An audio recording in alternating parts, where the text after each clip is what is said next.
Chris Vince, the leader of Harlow Labour, on May the 2nd, you're hoping that 33 people might become Labour councillors. But when they knock on a door and somebody says, what's your financial plan for running Harlow Council? Are you going to tell them? Well, absolutely. We know we're having some very frank conversation with residents on the doorstep. You won't be surprised to know that the internal workings of Harlow Council aren't the number one priority on people's minds. But people are talking to us about the huge issue of the cost of living crisis, and how we as politicians, both as as a parliamentary candidate and as a leader of the Labour group, can help tackle those issues. We know, and we said at the time, that there's a huge challenge presented to Harlow Council by the Conservative administration. We've got a £10.8 million budget gap over the next 4 years, and that's something that we take very, very seriously.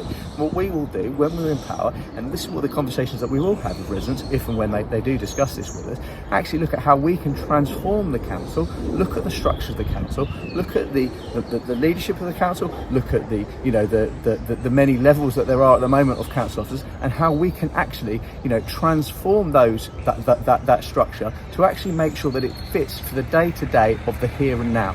And that's not just about making cuts, it's not just about getting rid of staff, but it's actually looking about how we have a council which is as effective as it possibly can be at serving the residents of Harlow. And our priority as an administration, if we're lucky enough to be successful to take over the council after May, I'd love to say we're going to get 33 councillors. I can probably say we probably won't get to 33, Michael. I think you can probably quote me on that. But I think we've got a really good chance of winning the elections, getting in power, and actually bringing that sensible stability that you saw before under Mike Danvers as finance lead. So that's very something that we're very, very passionate about. We think is very, very important. And actually, it's not just important; it's vital, isn't it? Because we need to make sure that these services that they may be protected in the short term, but we need to make sure they're protected in the medium and the long term as well. Much loved services like Pets Corner that's just over there, paddling pools just over there.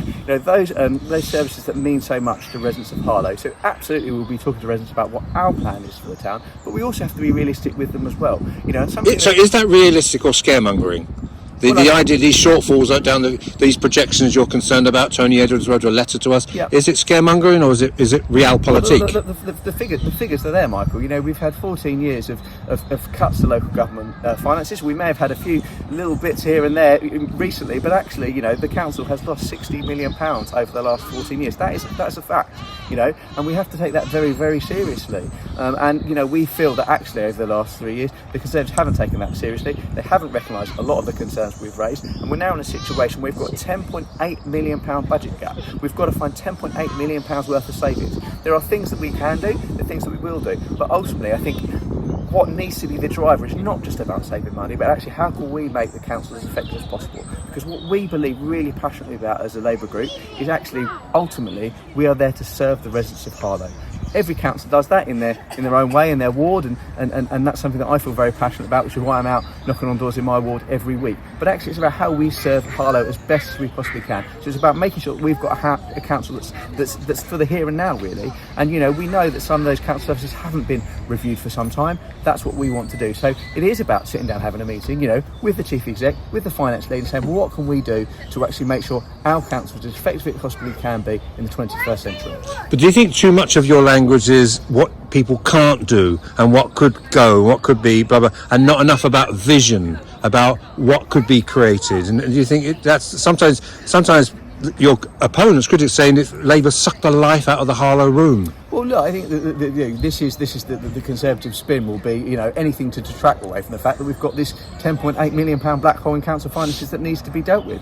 That is a fact. It's something that we need to address.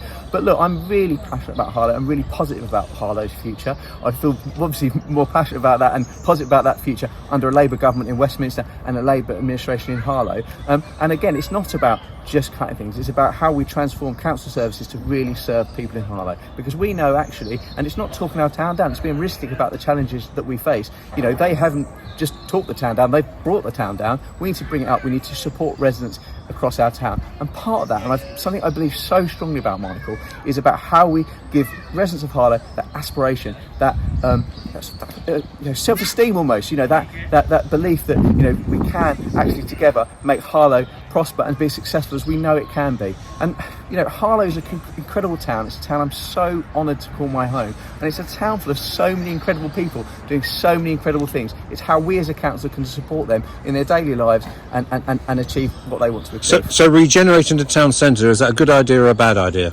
Well, look, absolutely we want to see the regeneration of the town centre. Some of the money that the administration take credit for, we actually worked on getting in ourselves when we were administration, as you'll be aware. So absolutely that's something that we want to do. But equally, talking about yesterday's budget, if I may, because I think that's where the reference came from, it's all well and good, having a state-of-the-art town centre, but we know that people in Harlow, out knocking on doors in the estates, people aren't talking, some people are talking about a town centre, of course they are, but a lot of people are talking about how can they pay their bills, how can they feed their families, and how can they get the urgent medical care that their loved ones need. So it's something that we want to see happen, but there needs to be more than that, and it needs to be a council that is person focused, because if we tackle rifle and we think about all the building these great big whatever it might be in the town centre, and absolutely want to see the town centre regeneration, we've always supported that, but it's also about how we support residents in our town as well. So nearly every day, every week, every weekend, you and your colleagues are out knocking on the door. It's there, you're there, it's on social media, and I see you.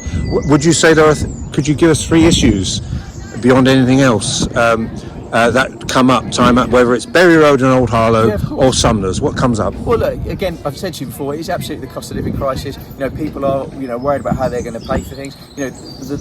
We know from the budget yesterday that actually it was a little bit here, a little bit there, but actually it's not going to make any real significant difference to people's lives in Harlow. And actually a lot of people in Harlow will still be worse off because their rents are going up, their mortgages are going up, so obviously housing would be one of those things. And equally, crime and antisocial behaviour is another one, and another symptom of cuts. The Conservatives will brag that they're now back at record numbers. We know what that really means. That actually means they've got a few more police officers they had 13 years ago, 14 years ago now, with a much bigger population, and the staffing cuts that you and I have discussed as well, meaning that a lot of those officers aren't able to do the job that they want to be doing, which is out in the community. So, it is about that those frontline services. And again, going back to what we discussed earlier, and something that I'm very keen to be a pledge a priority of mine, I should say, if I'm successful in being this town's MP, is to make sure that people can get to see a GP, get a doctor's appointment, get a dentist appointment. Because again, another concern people are saying is, they're phoning up to try and get an appointment with a doctor, they're not able to see a doctor. So they're probably the 3 number 1 issues that I'm getting on the doorstep. Of course, there are the local issues, the dreaded pothole. I don't do an interview without mentioning it. Those things come up, and there's lots of issues that we as local councillors try and deal with every day that don't seem important, but they're clearly important if you're the person that's got that issue. So finally, you'll be, between now and May the 2nd, knocking on the doors, answering questions, prepared to answer any question you and all the others who are standing for election. Well, look, absolutely. I want to represent this town. I want to represent this town as its MP and the villages around it. I want to, represent this town. We as a Labour group want to, be the administration after May, and we want to lead this town forward and actually support residents in this town. So, we want to have those conversations. But what I would equally say, is they have to go both ways. And I think the Labour Party fundamentally under Keir Starmer has really changed, and what we've recognised the most important thing, and it's not something that comes as a big surprise to you, and it's not something that comes as a big surprise to me, is about listening to residents as well and understanding those issues. And I'm not, I haven't just picked out what I think are important and my vision and my plans myself. I've done that by talking to residents and listening to residents, understanding what their issues and their concerns are, which is why I know crime and antisocial behaviour, the cost of living crisis, NHS waiting lists are things that really matter to residents, because that's what they're telling me.